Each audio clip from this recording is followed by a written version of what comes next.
May it please the court, Your Honor, my name is Milhem, initial M. I appear on behalf of the defendant, Mr. James Beatson, in this matter, a 14-year-old indigenous boy from Townsville who is charged with 5 counts of breaking and entering premises to commit an indictable offense and 32 counts of burglary pursuant to the criminal code.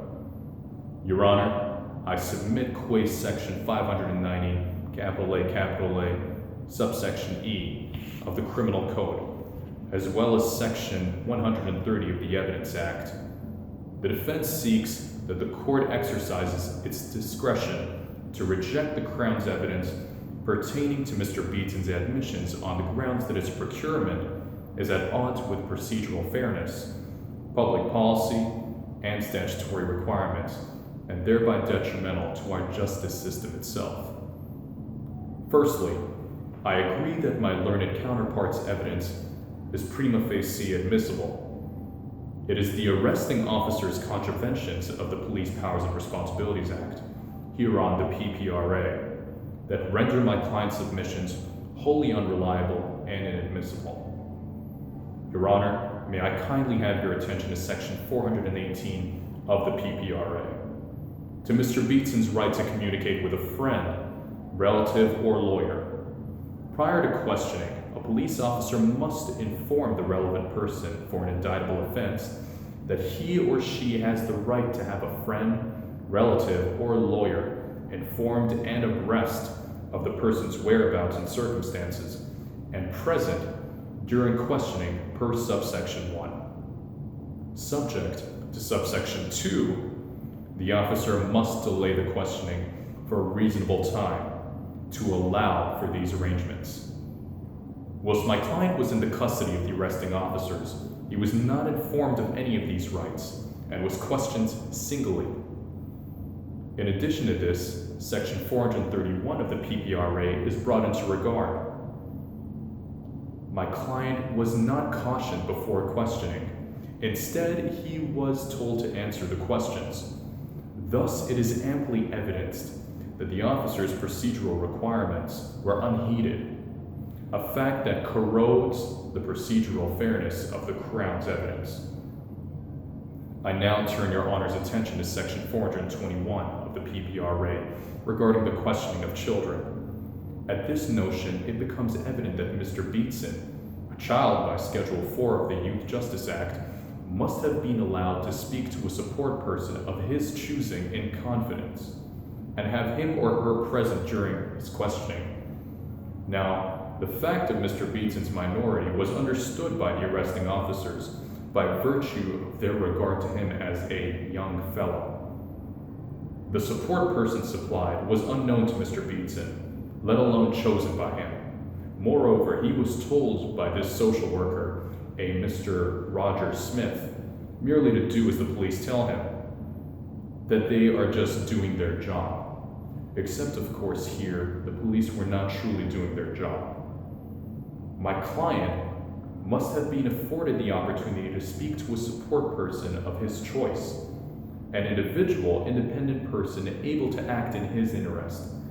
Indeed, the default person, Mr. Smith, had not been present ab initio when the questioning effectively began, with the police exceedingly taking my client from location to location, all the while questioning him. I now refer to the criterion of butting and cross, which establishes 5 factors of evidence for exclusion on the basis of public policy. Indeed, the questionable conduct seems to fall in alignment with a deliberate breach of law. There had been no genuine mistake, let alone of a perishable nature, nor pressing circumstances present.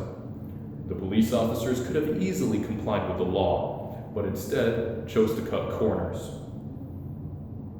for their own convenience.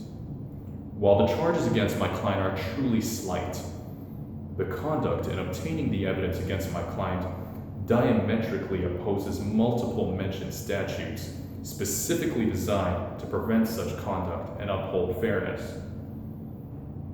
For these reasons, I truthfully seek the court's discretion, the Christie discretion, to regard the precedential value of Bunning and Cross, and Queen and Hassler, and exclude the evidence against my client on grounds of public policy and the grounds of their unfairness by way of Mr. Beatson's admissions' highly prejudicial effect when perceived in the mind's eye of the jury, and low probative value.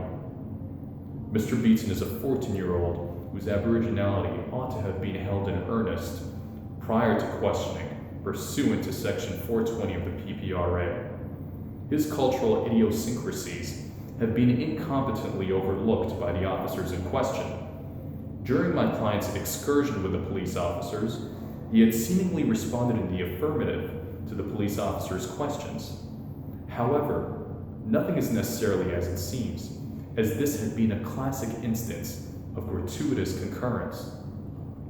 The Equal Treatment Bench Book of the Supreme Court defines this as the tendency to agree with the questioner regardless of whether the Indigenous person agrees or understands the question. This aspect of Indigenous sociocultural theory is highly pervasive, and requires certain measures to be taken, a fact that is manifest in Parcell and Vanderbilt, which shows the difficulties facing Indigenous litigants by virtue of targeting their Achilles heel. These designs are present in our case with low probative value and high prejudicial causatum, and have precipitated my client's admissions. Your Honor, Mr. Beatson has incriminated himself under unjust circumstances. His violations are of a non-violent and exceptionally notorious nature. Admitting this species of evidence would be detrimental to him and our justice system that is erected upon the pillars of procedural fairness and public policy. For these reasons, I humbly ask for your Honor's invocation of Section 130 of the Evidence Act of Queensland. Thank you, Your Honor. May it please the Court.